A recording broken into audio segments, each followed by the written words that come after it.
Electronic Arts has reportedly cancelled an in-development Respawn Entertainment single-player game set in the Apex Legends and Titanfall universe. The launch of Apex Legends proved to be a major shift for Respawn Entertainment's development focus, as it left behind its Titanfall single-player and multiplayer titles in favor of the successful Battle Royale. Respawn has since proven its single-player talents are worth supporting with Star Wars Jedi Fallen Order, but EA may not be fully persuaded. Reports of a new single-player game being worked on at Respawn that wasn't part of its ongoing Star Wars projects began to be shared in 2022. Job listings for what was referred to as an Apex Universe FPS incubation project began to pop up. A departing developer later confirmed that they had been contributing to Respawn's single-player Apex Universe game. An official announcement that the game was in development was never made. However, Bloomberg's Jason Schreier is now reporting that EA has cancelled the unannounced Apex Legends single-player game. No explanation for the cancellation was provided, though the report does note EA is making cuts following a disappointing outlook for the current financial quarter. The project's codename is said to be Titanfall Legends, and it was started under the direction of Call of Duty, Titanfall, and Apex Legends veteran Mohamed Alavi, who left Respawn in early 2022. Around 50 developers were working on the Apex Legends single-player game at the time of its cancellation. The report indicates that EA will try and find positions for these developers on other projects, but that those that the publisher is unable to accommodate will be provided severance packages and laid off. In other words, this isn't just the cancellation of a single game but also the end of an effort to build another single-player focused team at Respawn. Now, details of the cancelled single-player game indicate how the studio was planning to connect it to the Titanfall franchise. The announcements come after EA reported a disappointing financial outlook for its current quarter. Of course, Apex Legends itself has been receiving mixed reactions from fans in recent times, particularly with the Apex Legends Hardcore Royale mode and the studio's decision to offer a recolored shotgun skin for $140. So it's likely that the decision to abandon some of its projects could point to the studio looking to refocus its efforts on the main Battle Royale title. Though unsurprisingly, fans wonder what a single-player Apex Legends game would have looked like as a new entry to the franchise. Industry insider Jeff Grubb recently revealed that the cancelled single-player game codenamed Titanfall Legends would have reportedly featured several Titanfall characters including BT and Blisk. In the case of BT, the game's story would have shown Rampart bringing the Titan back to life. Of course, Blisk has already been featured in the Battle Royale story a few times. Titanfall Legends would have added him as a playable character. Jeff further claims that the cancelled game would have featured wall running and that the project was inspired by Doom Eternal, where Apex Legends characters would show up to give the player powers during gameplay. As of now, neither Respawn nor EA has officially confirmed Jeff's claims, though the details do fall in line with how the Titanfall lore was built, especially with Apex Legends. It's unclear how the game itself would have panned out in terms of its commercial prospects, but the revelations come as bitter news for fans of the franchise, especially those who have been long expecting a true sequel to Titanfall 2. Of course, Respawn could still bring some of the story elements onto Apex Legends itself. The Battle Royale has been increasingly tying its connections to Titanfall since its release in 2019, particularly with characters like Valkyrie and Ashe.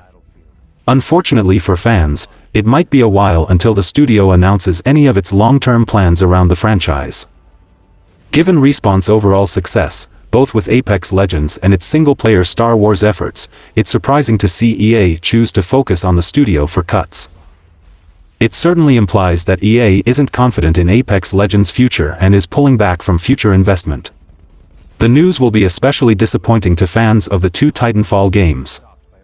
While both Titanfall and Titanfall 2 were not incredibly successful projects, at least compared to Apex Legends, they have a devoted fanbase that has been asking for Titanfall 3 for years. Even if the newly cancelled Apex Legends single-player title was only loosely tied to Titanfall, it would certainly have been warmly embraced by this community. Regardless, both Apex Legends and Titanfall fans will almost certainly begin pushing for another Respawn single-player title with renewed vigor. Respawn already has two ambitious projects in the form of Star Wars Jedi Survivor, which was delayed by 6 weeks, and a Star Wars strategy game. So time will tell what the future holds for Titanfall. Speaking of EA and Respawn, the team developing Star Wars Jedi Survivor released a statement informing players that the game is delayed in order for the game to reach Respawn Entertainment standards. Many fans are eager to get back into Star Wars Jedi Survivor's universe and explore more of Cal Kestis' story, so delays can be hard news. However, a delayed game could eventually be good, and this delay might give the developers the extra time to polish up the gameplay. Respawn has been working on Star Wars Jedi Survivor for 3 years, since back in 2019 when it released Star Wars Jedi Fallen Order, which launched without delays. According to Respawn CEO Vince Zampella, there were talks of a delay for Star Wars Jedi Fallen Order as well, but the ultimate decision was made to hurry production and ship it on the planned November release date so that it could take advantage of the holiday sales. The initial release date for Star Wars Jedi Survivor was March 17th. The official EA Star Wars Twitter account posted a message alerting fans that in order to hit the level of quality Respawn expected out of the sequel, Star Wars Jedi Survivor is delayed 6 weeks, making its new release date April 28th. According to the same message, the game's expansiveness is an answer to player feedback, sparked by the desire to meet fans' expectations after the huge success of the first installment. Respawn wants to do the story of Cal Kestis and BD-1 justice, and to that end, it says that the content of the game is all there, it just needs to be debugged and optimized. A delay of 6 weeks isn't good news for eager players, but it may be worth it if the Star Wars Jedi Survivor team gets the time they need to fully realize the game. While the sequel maintains many core gameplay elements from the original Star Wars Jedi Fallen Order, players will need to balance 5 new different stances in order to defeat combat-specific enemies. Besides the new combat mechanic, Star Wars Jedi Survivor added a zipline grappling hook that provides players with more options for crossing distances quickly, along with Cal's new ability to tame creatures that can be used as mounts. Respawn Entertainment has confirmed that Star Wars Jedi Survivor will feature fast travel, along with other traversal options to quicken getting from point A to point B. While Star Wars Jedi Fallen Order was very well received, it was not without its criticism. The lack of fast travel, in particular, was a point of frustration for many Star Wars Jedi Fallen Order players.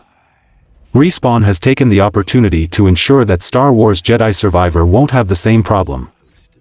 Traveling should be much smoother in Star Wars Jedi Survivor, according to Respawn Entertainment.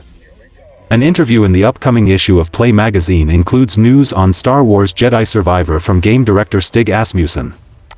Asmussen explains that the upcoming release will include a point-to-point fast travel system, akin to what's often standard in modern games with open worlds or large map areas. Fast travel isn't the only traversal option being included in Star Wars Jedi Survivor either, confirms Asmussen. Asmussen says that Star Wars Jedi Survivor will also feature mounts, creatures that can be ridden between points. That means that not only will players be able to ride a mount from point A to point B, but they'll then be able to fast travel back to point A and vice versa. In Star Wars Jedi Survivor, Cal finds an ancient Jedi floating in a Bacta tank, waiting to awaken. Now, fans will need to wait 6 weeks more to find out who this mysterious Jedi is. According to a new rumor, Ubisoft is working on a standalone multiplayer Far Cry game along with the next major entry in the franchise. Ubisoft has released several mainline titles and a few spin-offs in the Far Cry series, with Far Cry 6 from 2021 being the latest entry. Far Cry games generally have a big focus on the single-player campaign, but they also feature options for cooperative and competitive multiplayer. Furthermore, Ubisoft consistently releases DLC for these games, as Far Cry 6 received 3 pieces of add-ons, each revolving around the main antagonist of previous games in the series, along with an expansion. While little is known about upcoming games in the franchise, a new leak sheds light on a couple of projects in development at Ubisoft. According to insider gaming sources, Ubisoft is working on Far Cry 7 along with a standalone multiplayer-only title in the Far Cry franchise. Insider Gaming doesn't appear to have many details on them, but its sources have shared that both titles were intended to be a single game at one point, before getting split into 2 separate titles. As per the same sources, Far Cry 7 is known internally as Project Blackbird, while the multiplayer game is called Project Maverick, with Ubisoft Montreal being involved in both of them.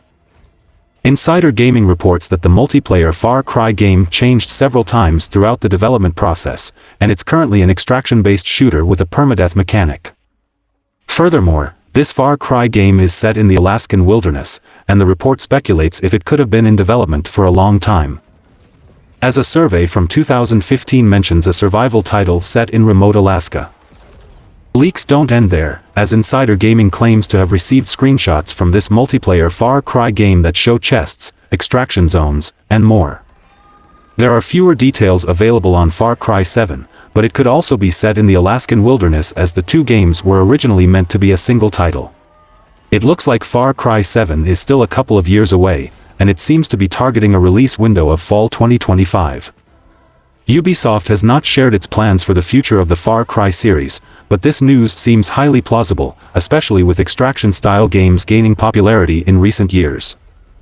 According to industry insider Jeff Grubb, Xbox-owned studio The Coalition has cancelled two projects that it was working on and is turning its full attention to Gears of War 6. The next installment in the long-running third-person shooter franchise. Formerly known as Black Tusk Studios, The Coalition has been in charge of the Gears of War franchise ever since Microsoft purchased the rights to the IP from Epic Games. Shortly after Microsoft acquired the Gears of War IP, it set The Coalition to work on Gears of War. The first Gears of War project from The Coalition was Gears of War Ultimate Edition, a remaster of the original game with vastly improved visuals and other enhancements. This was followed up by Gears of War 4 and Gears 5, with the Coalition assisting Splash Damage on the development of the Gears Tactics spin-off game as well. The Coalition's latest project was a collaboration with Epic Games, assisting in the development of the Matrix Awakens Unreal Engine 5 tech demo.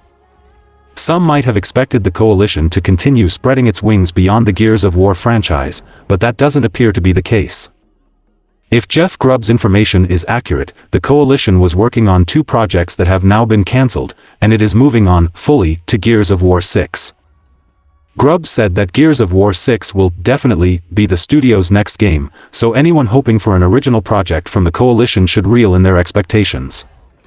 The Coalition did produce some non-Gears of War games prior to Microsoft taking control of the IP. Its first game was a Facebook game called Relic Runner, which was followed up by the 2012 version of Microsoft Flight. When it was known as Black Tusk Studios, the Coalition was working on an original IP that was meant to be one of Xbox's big new franchises.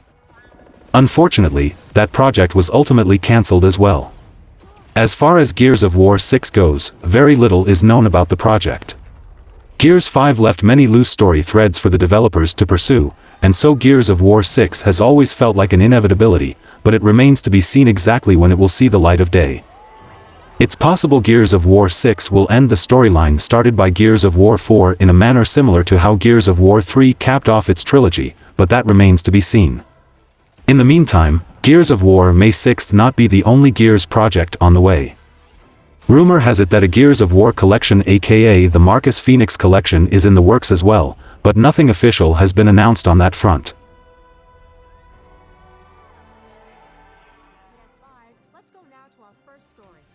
The PlayStation 5 stock shortage that fans have been experiencing since the console's launch will be resolved this year. Confirmed Sony in a blog post celebrating the launch of its new Live from PS5 ad series. If you're looking to purchase a PS5 console, you should now have a much easier time finding one at retailers globally, claimed Sony as it thanked players for their patience. It also reminded those fans in the US, UK, France, Germany, Netherlands, or Belgium who want to buy a PlayStation 5 console, game or accessory, to go straight to the local PlayStation Direct website and purchase from there. At last try, PS5 consoles were still not in stock in some of these locations. But hopefully the situation will be resolved as the increased production count works its way through Sony's supply chain and logistics. The blog post was actually dedicated to the launch of the Live from PS5 marketing spree, which features live-action scenes from upcoming PlayStation 5 games like Spider-Man 2 or the recent God of War Ragnarok and Gran Turismo 7 releases. Some even claim that they have caught a glimpse of the Uncharted 5 sequel, despite the Naughty Dog's own Neil Druckmann said just last week that they are done with the franchise for now. Sony also reiterates that 2023 will be an amazing year for new PS5 releases, mentioning Assassin's Creed Mirage, Final Fantasy XVI, Hogwarts Legacy, Marvel's Spider-Man 2, Resident Evil 4 Remake and Street Fighter 6, plus the new expansions of Destiny 2 Lightfall and Horizon Forbidden West Burning Shores. That's not to mention the more than 30 PlayStation VR 2 releases that Sony's second virtual reality headset generation will launch with when it is released on February 22nd. Fans of Marvel's Spider-Man have been eagerly awaiting news about Marvel's Spider-Man 2.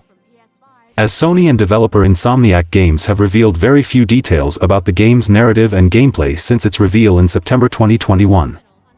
In December 2022, Sony revealed Spider-Man 2's official release window to be fall 2023. However, that was the only update for an entire year. With no new details about the game itself, fans are clamoring for any insights they can get into the highly anticipated title. The announcement trailer for Marvel's Spider-Man 2 debuted during Sony's September 2021 State of Play, providing fans with their first glimpse of both Peter Parker and Miles Morales fighting crimes side by side, a moment they had looked forward to since the two met in the first Spider-Man game. However, the biggest moment came at the trailer's closing when a monstrous voice spoke to them from the shadows. The camera zoomed into the darkness, revealing that Venom will play a part in Marvel's Spider-Man 2. Spider-Man 2's first trailer was surprising for multiple reasons. Insomniac Games had just released another anticipated title, Ratchet & Clank Rift Apart, in June 2021, so many expected some time to pass before its next big announcement. However, Insomniac revealed Marvel's Wolverine and Marvel's Spider-Man 2 almost back-to-back during Sony's presentation. Both provided a thrilling sneak peek at their respective games, but when 2022 provided no updates, that hype became a quiet anticipation of the next big reveal.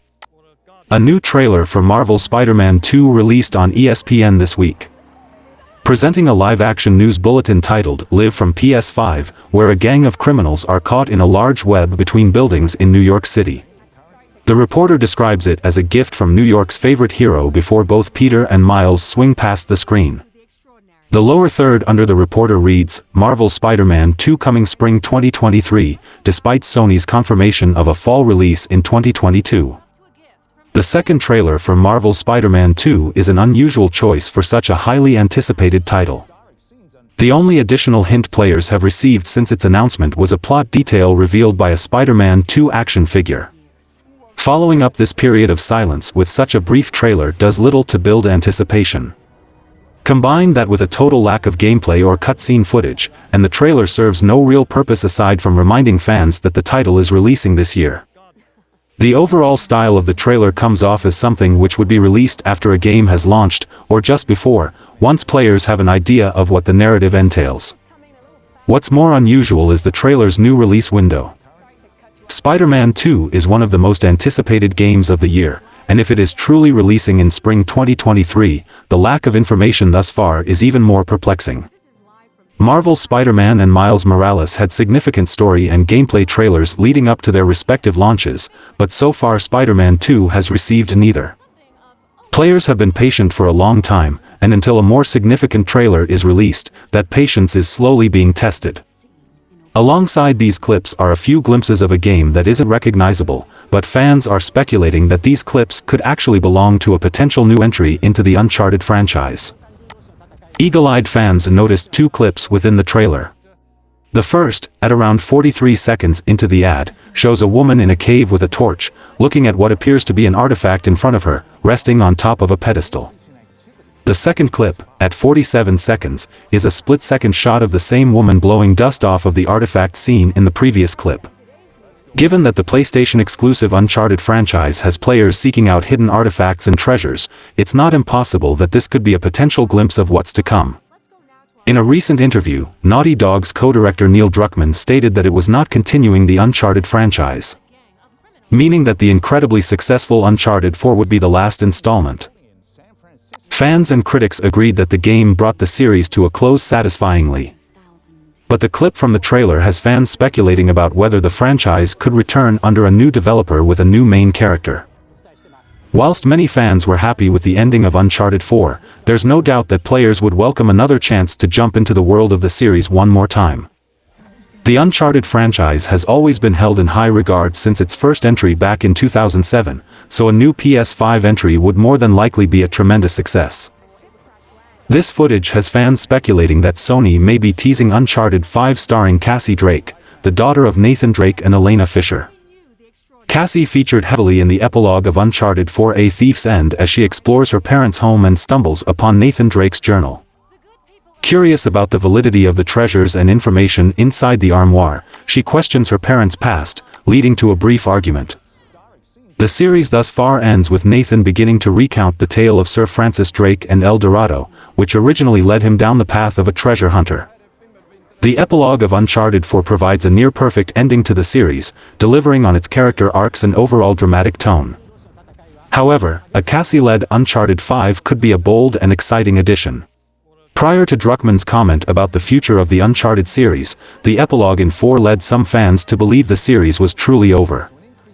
However, once rumors began circulating that a reboot of Uncharted was in development, fans questioned whether the series' protagonist should take the lead once more. With Live from PS5 presumably teasing a Cassie-led sequel, Uncharted 5 has the opportunity to build on the past, rather than dig it up. There's no telling what happened after the epilogue of Uncharted 4 beyond the fact that Cassie was made aware of her family's legacy. This provides Uncharted 5 with a variety of paths to explore. The game could tell the story of a young woman trying to distinguish her own legacy from that of her parents, or perhaps the story of a daughter paying for her father's sins. Uncharted has long suffered criticisms of ludonarrative dissonance, as Nathan Drake, the charismatic good guy, butchers thousands of people across the series.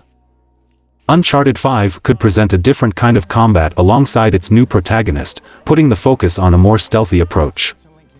Developer Naughty Dog could take the series in a much darker direction depending on which threads it chooses to follow. There are many ways in which Uncharted 5 could revamp the series formula. Featuring an explorer in her earliest stages is one of them, as Cassie presents the option for a coming-of-age protagonist. Much of Nathan's story revolved around his past, with various titles relying on flashbacks to set up the next big plot point. This also provides new players a chance to enter the franchise with little knowledge of the previous entries. Cassie, as shown in Uncharted 4, has been raised with little to no knowledge about her parents' past, and that could play a major part in her adventures. It also stands to reason that Cassie was told a fairly incomplete history of her dad's exploits, providing ample opportunity for Naughty Dog to show the harsh reality of Uncharted's universe through fresh eyes. No matter what Naughty Dog decides to do with the franchise, official statements from the company appear to assert that Naughty Dog will focus on developing a new IP. If Live from PS5 is teasing what fans hope, however, Uncharted 5 could be announced sometime later in the current ad campaign. This also lines with the rumor of PlayStation Visual Arts being handed the Uncharted IP, and it could be new beginning for the franchise under new leadership and direction. Though the story of Nathan Drake is over, the story of his daughter could be just beginning, ushering in a new era for the beloved series. For now, fans are sure to be analyzing whatever clues they can find in the upcoming years. In a short description for another Naughty Dog news, HBO's latest hit series The Last of Us is officially going to continue with a second season. Insomniac Games may be shifting tone from the all-ages Marvel Spider-Man series, instead opting for a mature, hard R rating for Marvel's Wolverine. The announcement of a Wolverine game from Insomniac raised a lot of questions. Wolverine, one of Marvel's most popular characters and a key member of the X-Men, is known for being a very violent figure. While comic books may not be as popular as they used to be in the 90s, Wolverine is a well-known figure in pop culture due in large part to multiple major films. In both comics and film, Wolverine has bounced between bloodless action stories designed for all ages and more intense and violent stories designed purely for adults. The X-Men films, including X-Men Origins Wolverine, are all PG-13, while Logan is rated R. He can fit both styles, as contradictory as that may seem. Insomniac may be leaning more toward Logan than X-Men Origins Wolverine, according to a new report from Giant Bomb's Jeff Grubb. Grubb says that he's heard Insomniac will be targeting a hard R rating for Marvel's Wolverine. In terms of video game ratings, that would be equivalent to the ESRB's M rating. GOW mentions the possibility of Wolverine's claws leading to dismemberment, which would certainly fall into M for mature territory. GOW also mentioned that the game is expected to offer semi-open locations in the style of God of War or The Last of Us Part 2. In addition, from the information he provided, we learned that the developers want to avoid comparisons with the Wolverine portrayed in the Fox films to date. This is because Insomniac Games has its own vision of the iconic hero. He also suggested that Spider-Man and Wolverine will share the same universe, and that the clawed anti-hero may show up in the post-credits for Spider-Man 2. These leaks are obvious to me and things I've already predicted. And I'm glad these leaks reassured my predictions, and I'm confident that Marvel's Wolverine might be closer to the Greek era of Kratos from God of War.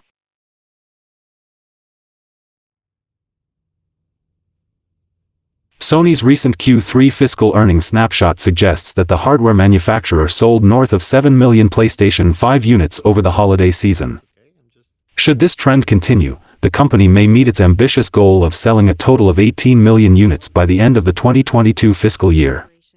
Supply chain issues beleaguered the gaming industry as a whole during the system's launch, but, with these problems apparently solved, Sony can once again focus on dominating the console gaming market. The video game industry grew massively in 2020 due in part to the lockdowns and stay-at-home initiatives that defined most of the year.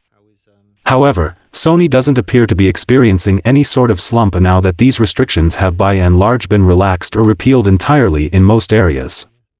In fact, Sony's Game and Network Services division took in just under $10 billion in 2022, a year-on-year improvement of 53% additionally. The more than 7 million PlayStation 5 units sold by Sony over the holiday season represented an 82% increase over the previous quarter. Sony is estimated to have sold just over 32 million PS5 units since the console launched back in late 2020. Meaning that more than 25% of lifetime PlayStation 5 sales have come in Sony's most recent fiscal quarter. That said, while Sony has until the end of March to meet its estimated sales expectations, the company will have to shift roughly 5 million PS5 units in that time. 7.1 million PlayStation 5 were sold during the quarter, versus 3.9 million during Q2 FY21, and 3.3 million during Q2 FY22. First-party sales were up from 11.3 million units for the same quarter in 2021 to 20.8 million units in 2022.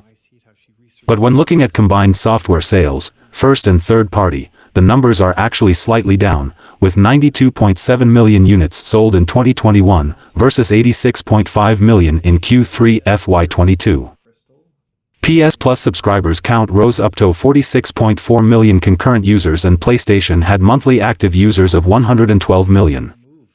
These are healthy numbers for PlayStation, especially the first-party games. Sony has promoted its Chief Financial Officer Hiroki Totoki to take on the role of President and Chief Operating Officer.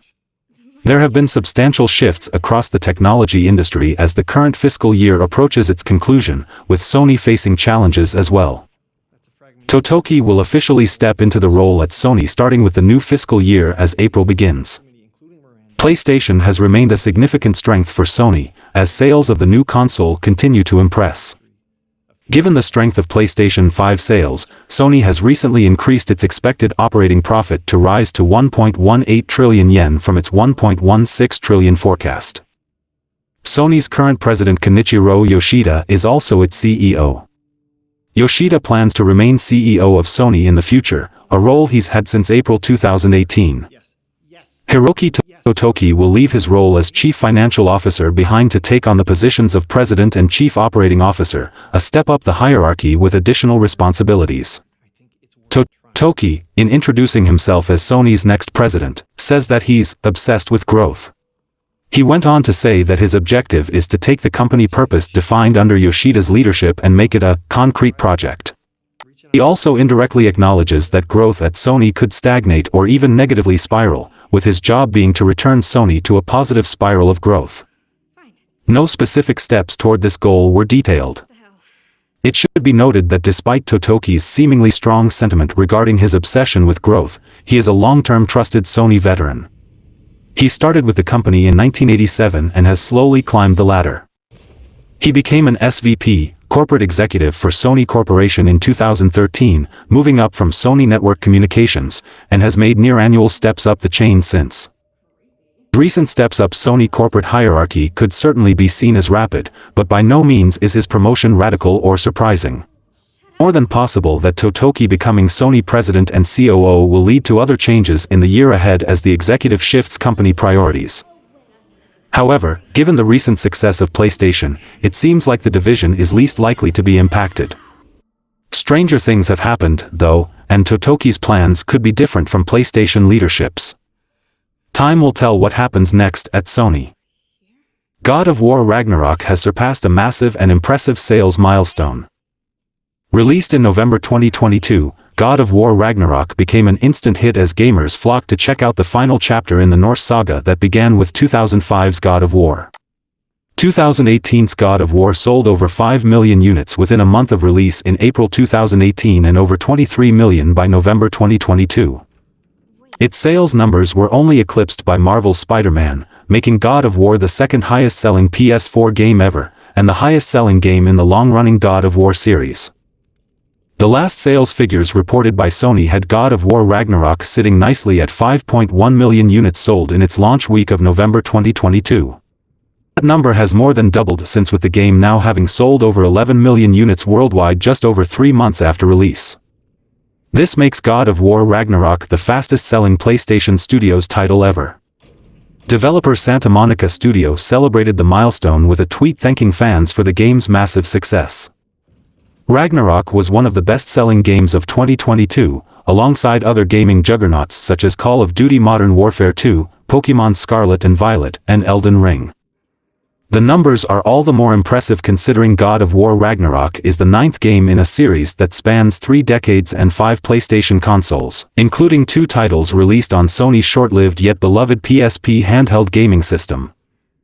Ragnarok's sales milestone is a testament to Sony-owned Santa Monica Studios' vision of a continuation of the story that saw an aging Kratos reckoning with the demons of his past while trying to prevent his son from following in his path, regardless of what fate dictates.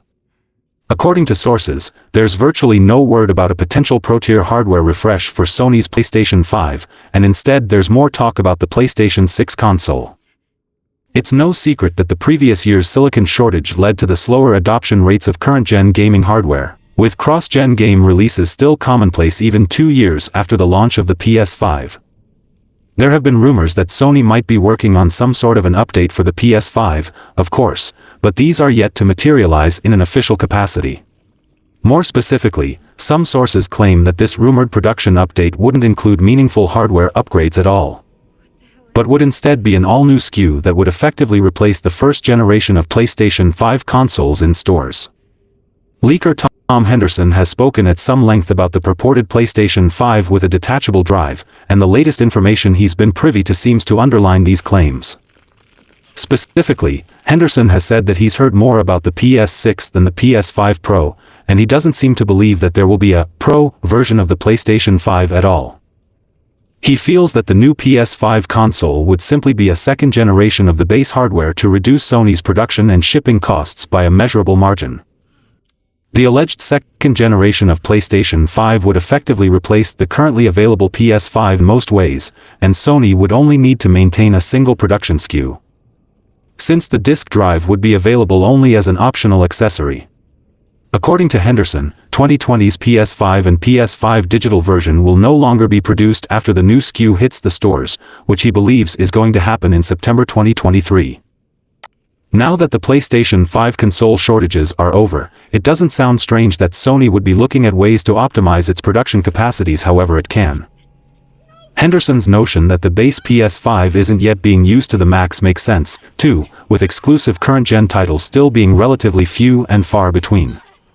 As for Henderson mentioning PS6 specifically, this doesn't necessarily mean anything on its own. Jason Schreier recently mentioned that major games starting development today would target the PS6, considering just how long current video game production cycles have become. And it's possible that Henderson was referring to hearing similar sentiments from his own sources. Whether there's more to it or not is anyone's guess at this point. Starting today, invited beta testers for the PS5 are getting Discord, variable refresh rate support for 1440p, and new UX updates among others. Support for voice chat options like Discord has been one of the most requested additions for current consoles. With the app making its way to Xbox only a few months ago, it was a matter of time until the PS5 got the same treatment. Typically, major updates on the PS5 are released only once every several months, with a majority of the updates coming in the form of quality and minor UI and UX changes. The last major addition saw the PS5 adding support for 1440p displays along with game lists that essentially let players organize their library better.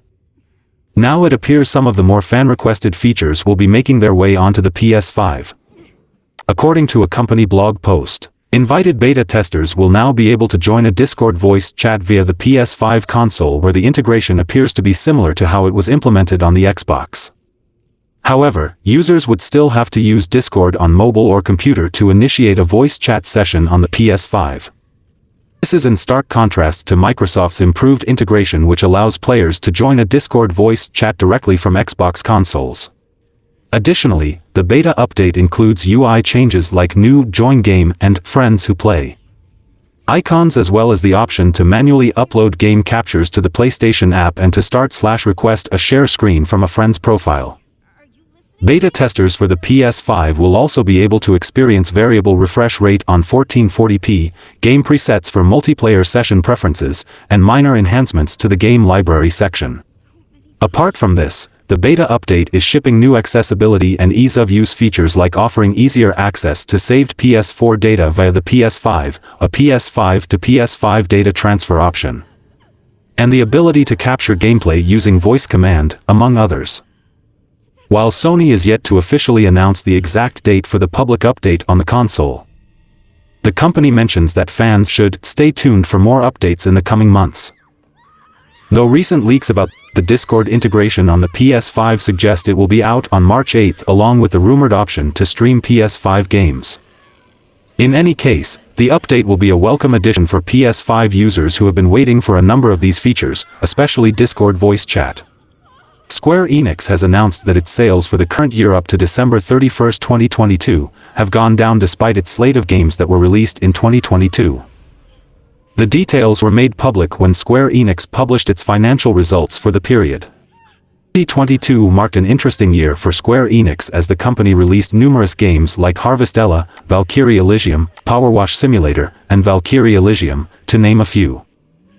During the same year, the company also sold 3 major Square Enix studios and several major IPs to Embracer for $300 million. In what appears to be a rocky period for Square Enix, the company's recent finances reflected a similar sentiment.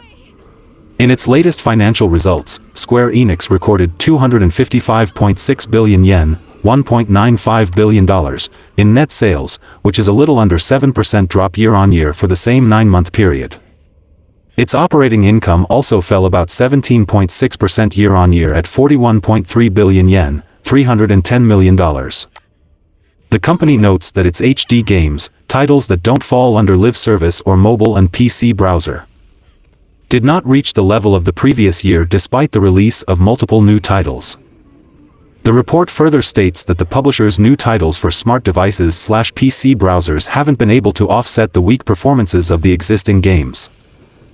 However, it should be noted that the report's financials haven't accounted for some of Square Enix's more recent and upcoming games. Notably, 2022 was also a year without a major Final Fantasy launch, though the publisher did release the remake for Crisis Core Final Fantasy VII Reunion in December. The previous financial year saw Square Enix release Final Fantasy VII Remake, followed by the massive Final Fantasy XIV Endwalker expansion. Although more content is expected in the series, Square Enix's report indicates that the company has no plans for more expansion in the MMO during the year. Regardless, it's likely that the publisher will record stronger financial results as Final Fantasy XVI is expected to hit stores in June. It will be interesting to see how things will pan out for Square Enix, particularly with regard to some of its high-profile recent releases like Forspoken. While the AAA title hasn't been accounted for in the latest financial report, the game's performance didn't have the best of starts. In any case, Square Enix will likely look to double down on its slate of games for 2023 in hopes of exciting its fanbase across the board. Though only time will tell how the numbers will look for the publisher considering FF16 comes out in the near future. Capcom has projected that its sales for the fiscal year will break the developer's all-time sales record, expecting to surpass the 40 million units mark. The 2022 fiscal year has been a big one for Capcom with several high-profile releases already and more on the way. Monster Hunter Rise Sunbreak debuted as the first major expansion for the newest Monster Hunter game, and the highly anticipated Resident Evil 4 remake is set to debut just before the fiscal year ends. Capcom's success has the developer projecting major milestones by the end of March.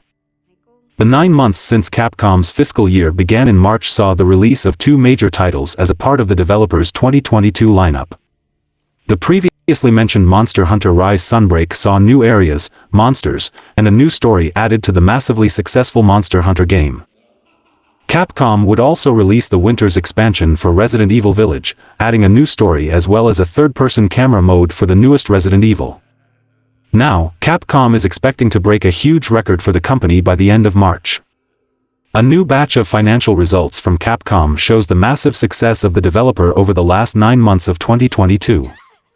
Capcom reported selling a staggering 29.1 million games during the stretch from April 2022 to December 2022, reportedly expecting to see that number increase to over 40 million by the end of March. With the Resident Evil 4 remake set to launch just a week before the end of Capcom's fiscal year, a 40 million total would set a new record for the developer.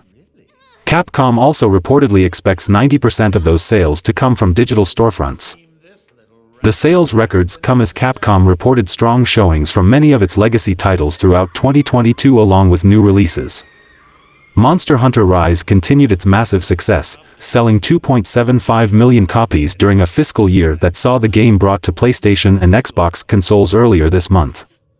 Recent Resident Evil remakes have continued to perform strongly as well, with both Resident Evil 2 and Resident Evil 3 selling over 1 million copies. Even Monster Hunter World Iceborne and Street Fighter V put up respectable numbers with 750,000 copies.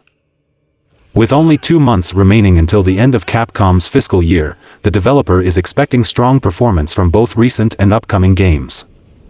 Capcom is clearly anticipating big numbers from Resident Evil 4, with the projected 40 million marker likely seeing a major boost from the remake's release.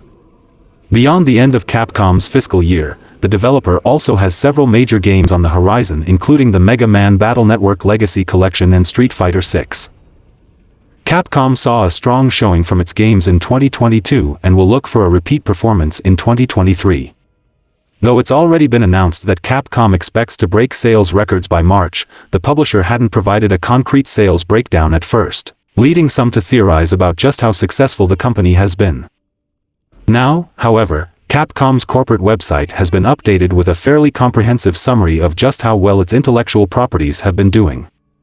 Specifically, it seems that Monster Hunter World is Capcom's most successful game released to date, boasting an impressive 18.6 million copies sold on PS4 and Xbox One consoles, as well as PC. The runner-up is also an MH title, Rise, with 11.7 million copies sold on the Nintendo Switch and PC. Resident Evil 7 sits at the third spot with another 11.7 million sales, and the Resident Evil 2 remake takes the fourth spot with an equally grand 11.2 million sales. While much of the provided list seems in line with broader expectations, it may be surprising to some that the widely acclaimed Resident Evil Village hasn't moved more than 7.4 million copies across all platforms. As it currently stands, its immediate predecessor is almost twice as successful, with the older RE5 and RE6 entries outperforming it as well. Still, it did outperform both Devil May Cry 5 and Street Fighter V, and the figures are clearly more than acceptable for Capcom, considering the company's overall positive outlook. Though a huge portion of Capcom's legacy game collection has aged rather well, it's not overly surprising to see Monster Hunter and Resident Evil dominate the company's top-selling list. Each of the two franchises is a powerhouse in and of itself, and it's unlikely that any of Capcom's other IPs would be able to overtake them sales-wise anytime soon. It's a good thing, too, that Capcom hasn't been afraid to experiment with these two IPs. In fact, everything points to Resident Evil 9 being a very different game from any of its predecessors. while the Resident Evil 4 remake will probably appeal more strongly to both franchise veterans and newcomers. It seems like Capcom's got all its bases covered for the time being, which is good news for fans of its properties in the grand scheme of things. Sony is officially shutting down the PS Plus collection on May 9th, which will impact PlayStation Plus subscribers on PS5. The PS Plus collection was first introduced in 2020, part of some changes that Sony made to its PlayStation Plus subscription service with the launch of its PS5 console. With the launch of the PS5, Sony altered its PS Plus service. Instead of subscribers only getting 2 free games per month, they were treated to 3, with one of those games typically being a native PS5 release. To sweeten the pot further and ensure PS Plus subscribers on PS5 had an instant gaming library, Sony also introduced the PS Plus collection, which gave subscribers the chance to claim some of the biggest PS4 games for their digital libraries at no additional cost. Unlike the monthly free PS Plus games, which are only available to claim for a month at a time, the PS Plus collection titles have been up for grabs since they were first added in 2020. That will change come May 9th, at which point Sony will be doing away with the PS Plus collection entirely. Anyone interested in claiming the PS Plus collection games has until May 9th to do so, and as long as one stays subscribed to PS Plus, they will retain access to the games indefinitely. The PS Plus collection currently consists of Batman, Arkham Knight, Battlefield 1, Bloodborne, Call of Duty Black Ops 3, Zombies Chronicles Edition, Crash Bandicoot N, Sane Trilogy, Detroit Become Human, Days Gone, Fallout 4, Final Fantasy 15 Royal Edition, God of War, Infamous Second Son, The Last Guardian, The Last of Us Remastered, Monster Hunter World, Mortal Kombat 10, Ratchet & Clank, Resident Evil 7, Uncharted 4: A Thief's End, and Until Dawn. Persona 5 was previously part of the PS Plus collection, but it was removed from the lineup in May of last year. The good news is that the PS Plus collection is available to anyone that is signed up for PS Plus Essential, the cheapest tier of Sony's subscription service. It's also worth pointing out that a good chunk of these games are already playable through PS Plus Extra and Premium or have potential to be added to those services down the line. While unconfirmed, it seems likely that the existence of PS Plus Extra and Premium played a role in Sony getting rid of the PS Plus collection. After all, the PS Plus collection made some of the PS Plus Extra and Premium games redundant. By axing the PS Plus collection, Sony could potentially convince new PS5 adopters after May 9th to sign up for PS Plus Extra or Premium, when they may not have otherwise. In any case, PS Plus subscribers have until May 9th to claim the games from the PS Plus collection that they want to keep for their digital libraries. The free monthly PlayStation Plus games for February 2023 have been revealed as subscribers will get 4 titles this month. PlayStation Plus subscribers can play Evil Dead the Game, OlliOlli World, Destiny 2 Beyond Light, and Mafia the Definitive Edition starting February 7th. Out of the above list, Mafia the Definitive Edition does not have a native PS5 version, but the other titles in the lineup offer a full PS5 edition. Users should note that Beyond Light is the third major expansion for Destiny 2, and fans will have to download the base game to play it. Destiny 2 Beyond Light is probably the biggest game on the list, but the overall lineup offers a good variety of titles. Giving away Beyond Light as a free monthly PS Plus game will allow new fans to try out Destiny 2, and it may increase consumer interest in upcoming paid content, such as the Lightfall expansion scheduled to launch later this month. Since Sony owns Bungie in Destiny 2, it'll be interesting if the Shadowkeep and the Witch Queen expansions are offered as a part of PS Plus in the future. Sony also mentions that the PS Plus Extra and Premium lineups will be announced soon, but the titles leaving the service have been revealed. An updated section on the PlayStation Store confirms that 12 games are leaving PS Plus Extra in February, including some noteworthy titles like Metro Exodus, Grand Theft Auto Vice City, the Definitive Edition, and Saints Row the Third Remastered. And that's all for the video guys. Like and share the video for a greater audience. Comment your thoughts on the topics and donations are always appreciated. Subscribe to the channel and click the bell icon, and until then from SMPV, it's goodbye.